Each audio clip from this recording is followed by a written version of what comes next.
Hello, welcome to our notes on relating circumference and area. This will be the last set of notes for topic 11. We are just going to really be taking the two formulas from circumference and our formula from area and combining them together. We're just going to jump right into it, and it says that example number 1, the world's largest coin is a giant gold coin minted in Canada. It has a circumference of about 61 9/10 inches and weighs about 220 pounds. What is the area to the nearest square inch of the face of this coin? Now this question has some unnecessary information into it. Obviously, when we're talking about circumference or area, radius or diameter, we don't care about how much it weighs, so that is unnecessary. So I'm going to write down that they gave me that the circumference was 61 9/10 inches, and that we are looking for the area. So if they gave me the circumference, if I know the circumference of a circle, that can then tell me what the diameter or the radius is. And if I'm thinking of the end game of finding the area, I know that to find the area of a circle, I must use the formula of A equals pi r squared. And in order to find the area, I need to find the radius. So that tells me that I should be using the C equals 2 pi r formula to find the radius of the circle. So I will put the circumference, which was 61 9/10 in place of the C, and then I've got the 2, the pi, and the r. I'm going to first divide by 2. Just get our calculator up and running. 61 9/10 divided by 2, it's going to give me 30 9500ths. Do not round that. If you do, you will have an inaccurate answer. Leave it as 30 9500ths. Then I need to divide by pi. Pi does actually have a value, even though it looks like a letter, or a Greek letter, really. And so now I'm going to do 30 9500ths divided by pi. So I need to, hold on a second, I'll be right back. Okay, so I need to do 30 9500ths divided by pi, and they're giving me this 9.851 blah blah blah. Again, since pi is an irrational number, a non-terminating decimal, I will also get a decimal when I divide by pi. So don't round here to 10. I'm going to go and leave it to the nearest hundredths. So I'm going to change this to 9 8500ths as my radius. Now that I know what my radius is, I'm going to go in the formula here, and I'm going to put the 9 8500ths in place of the radius, and I'm going to square that. Now this is where answers can vary a little bit, because if you had only put in 9 9/10, when you square that, you are going to get a different answer. So I'm now going to take 9 8500ths, and I'm going to square that, so multiply by itself, and that gives me that. Then I need to multiply by pi, which will give me 304 8/10, and they're asking for me to go to the nearest square inch, so that's going to be approximately 305. So again, you don't want to round too soon. You don't want to round to the nearest whole number when you found the radius, and make it go out a couple decimal places. Okay, I'm going to have you guys go ahead and try number 2 on your own. It's very similar. When we get to the radius part, let's go ahead and say that we're going to put the radius to the nearest tenth. That way we'll have the same answer. Okay, so on this one, when I found the radius, I rounded it to 3 5/10. I then substituted that into my area formula to get 38 5/10. On to the back. So here on this table, we have to look at the headings that they're giving us. They gave us the radius, then what would the area be? And notice that they're giving you it in terms of pi. If we know the radius, we can also find the circumference, and again, they're giving us the answer in terms of pi.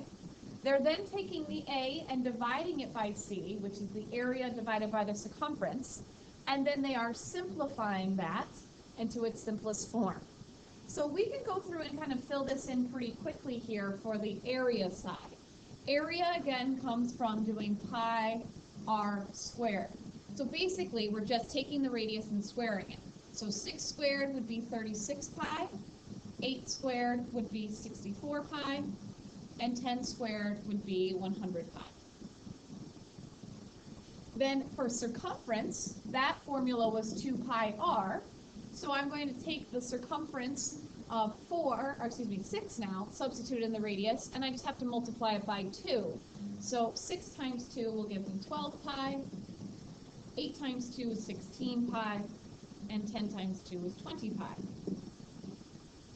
Then I now need to take the area and divide it by the circumference. So it's silly that they give us less room for these ones, but it's 36 pi divided by 12 pi, 64 pi divided by 16 pi, and 100 pi divided by 20 pi. And so what some of you might be wondering is, why are we doing all of this? Well, they're just trying to show us what is the relationship going to be. So if I take do 36 divided by 12, that gives me 3, and the pi cancels out, so it's just 3 first. 64 divided by 16 will give me 4 first, and 100 divided by 20 will give me 5 first. So you can't make a general statement between the area and the circumference. What we really need to look at it to make a general statement is from the radius to the area divided by the circumference. How can we figure this out? So if I look at 4, it becomes 2. 6, then the area divided by the circumference becomes 3. 8 is the radius, and the area divided by the circumference is 4. So you might be noticing that if you have the area divided by the circumference, that's equivalent to the radius divided by 2. This is the relationship between area and circumference and the radius. You could also write this as 1/2 times r equals a divided by c if you wanted to as well. R divided by 2 is the same thing as 1/2 times r. So we're now going to use that bubble to predict the ratio of a divided by c of a circle with a radius of 32 centimeters. So you will have to have this part memorized. You are going to have to know that the radius divided by 2 is equivalent to the area divided by the circumference. So if they are telling us that the radius is 32, I'm going to substitute 32 in place of the r, and 32 divided by 2, again, is equaling the area divided by the circumference. 32 seconds reduces down to 16 first, which is the same thing as the area divided by the circumference. So they are asking you to predict the ratio A of C of a circle with a radius of 32 centimeters. So your final answer is just 16 to 1. You could write it that way, or you could write it with the colon. Okay? I know this is a little bit out there, so just bear with me.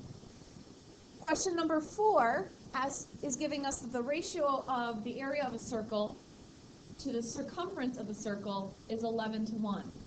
What is the circumference of the circle? And they want you to leave your answer in terms of pi. So they're telling us the ratio of the area of a circle to the circumference. So area to circumference. That is the A, that is the C. And they're writing it as a fraction. So they're telling you that 11 first is the same thing as the A divided by C. Again, we go back to that the radius divided by 2 is equivalent to the area divided by the circumference. So if we now take this formula and instead substitute in the 11 first for our A divided by C, this is actually a one-step equation. R divided by 2, to isolate the variable, I will multiply by 2. That cancels out those 2's there, leaves me with R equals 22. So now I know that the radius is 22. They want us to actually find the circumference. So if I use our formula C equals 2 pi r, I'm going to use 22 as my radius.